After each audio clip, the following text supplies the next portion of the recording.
Ananya recording studio नया टोला नौगछिया।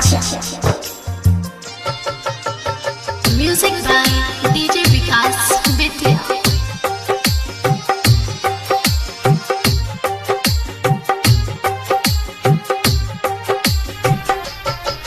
सुन माही रे आवतन रहे गुजरात में।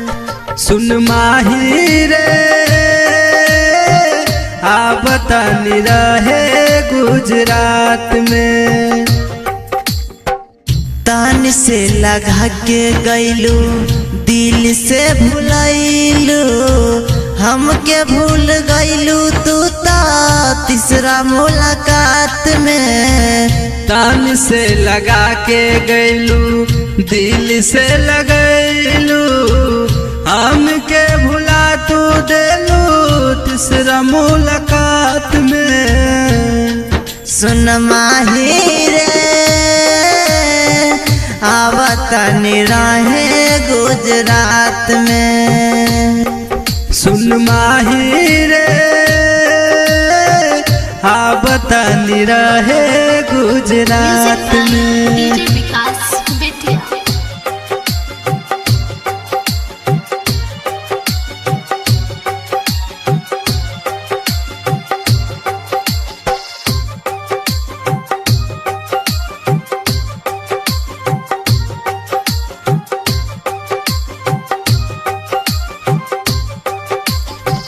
दिलवा के दर्द देलू ना दवाई।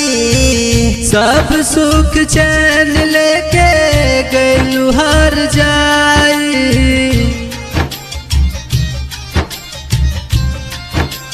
हाँ दिल बाके दर्द देलू ना दबाई। सब सुख चैन लेके गईलू हर जाई।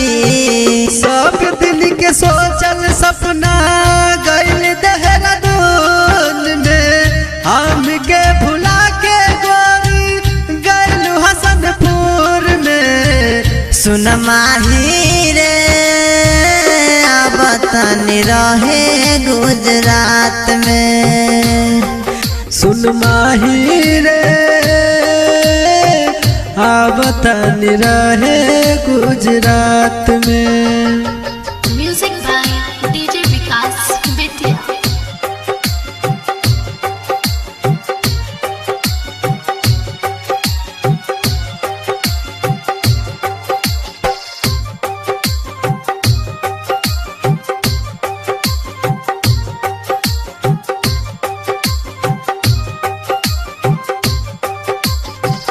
खाना पीना जियल हमर भइल मुश्किल बा। याद सताबे तोहर कबनी असूल बा।